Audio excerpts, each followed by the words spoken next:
Today we talk about an independently published game, Opfor Full Spectrum War, and this is a simulation, well, the rulebook calls it a simulation of, yes, a full spectrum war. That is a war that takes into account not just military factors, but also economic factors, cultural factors, diplomacy, everything. And as you can see, it is a pretty ambitious thing to achieve with a game that, well, this is it. This is the entire game.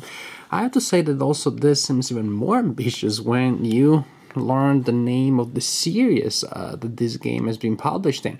10-minute war games. Yes, this is the name of the series, which actually is the first thing that made me curious about this game and other games in the series. I play games that sometimes take 1 or 2 hours just to set up, and the idea of playing a full war game in 10 minutes, very appealing. But let me show you how the game works. We have a card here, which is just the cover.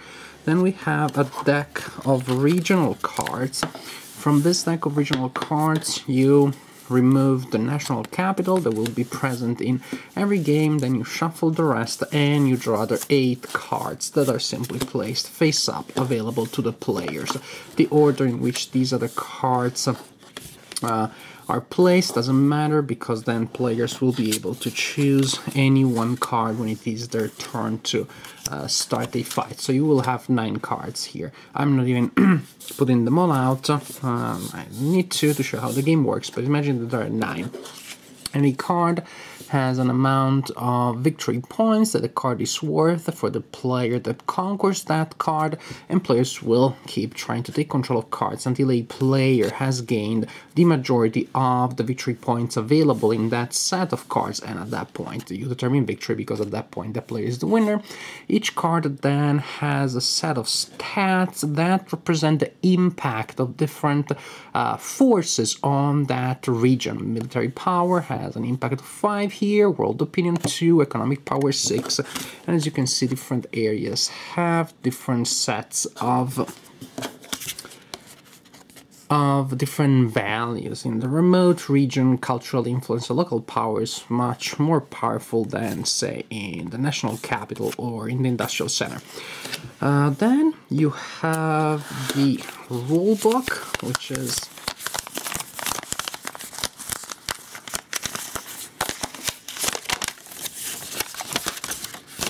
this is it. And again, I have to show you that this is a simulation. So this is the rulebook for the simulation. Then you have 2 decks, a blue deck and a red deck, each representing this fictional country trying to take control of the other fictional country. So you have Opfor and Bluefor, and you shuffle the decks. You give 1 to each player, and then each player draws a hand of 10 cards. Then Opfor goes first, chooses a card where the first battle will take place. Players will fight for control of that region. After that, one of the 2 players will get the card, and then Bluefor will choose the next battle. Players alternate choosing the location of the following battle after Opfor goes first. The cards represent the same factors that you find on the cards: military power, world opinion, economic power. As you can see, they simply match those icons. They do not have specific value printed on them. They have flavor text that in most cases has absolutely no effect on gameplay. The only information that you find on the card and that actually affects the game is instructions about cards that players must draw or discard.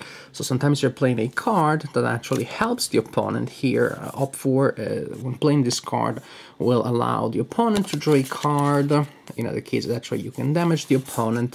So the player that has started a battle in a location will play a card there. The card will match one of the icons, and the card assumes the value that that icon has in that location. For example, local power played in the remote region has a strength of 5. So now Opfor has 5 points there. It is time for Bluefor to act, and Bluefor can do one of 3 things: give up, pass. In that case, the card here is discarded, and this card goes to Opfor, who just gained a victory point, or Blue 4 can play a card or a combination of cards that exactly matches the amount of power that the opponent has. In that case, that is a tie. All cards are discarded, and the card goes back to the pool of cards that are available. Or Blue 4 can play a combination of cards that exceeds the power that the opponent has. In this case, for example, because all local power cards in the remote region have a value of 5, Opfor has 5, and Blue 4 has 10. And now the game goes back to Opfor that has the same choice. Giving up the location, tying so that the battle is annulled without winners or losers, or raising the bets. Let's see.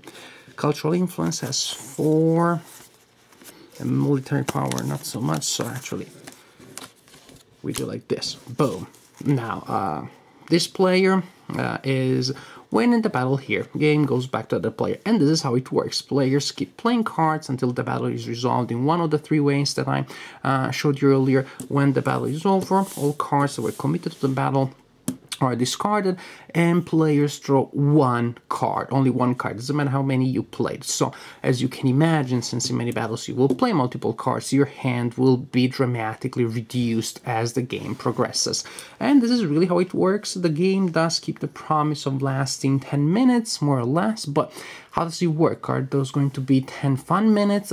Well, this is a game that I did not enjoy too much, just because it is so strongly luck-based. Before I played the game, I thought that this was going to be a matter of budgeting your strength, your cards, and your energy, sometimes by forcing the opponent to waste out of cards on a location, maybe one that that is not too worthy, and that means that the opponent played many cards and you played less, and then you have an advantage when you then attack more valuable areas.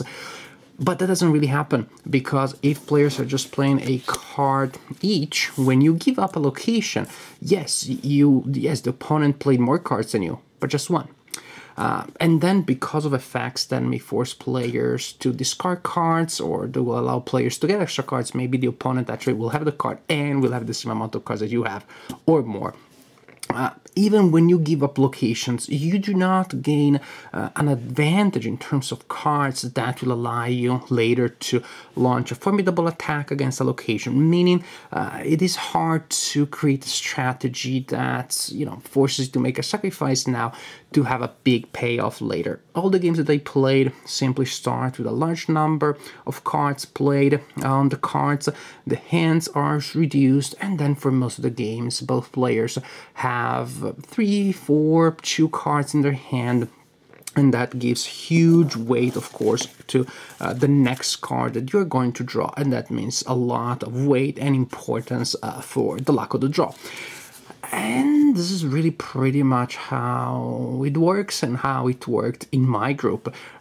Large battles at the beginning, and then players kind of like figured out that, again, giving up locations, hoping to launch a powerful attack later doesn't really work, and so players simply keep playing until they can take control of a location. So it really feels that the most important thing in this game is to draw the right cards at the right moment, rather than to really create interesting strategies based on the options given to you by your cards. So this is a game that I haven't enjoyed too much. It is a 10-minute game, true, but even as a filler, there are just so many other options out there, so many other fillers that will offer more choices to the players and just feel more engaging. I guess this is a game that you can play maybe if you're playing it with a very young gamer. Then this is a game with a 7-year-old. We'll get to practice some math, and we'll also have a chance of beating an adult, even though the adult is still trying to play as best as possible, just because luck is going to be the dominating factor in this game. So not a game that I fell in love with, and one that is definitely and heavily luck-based.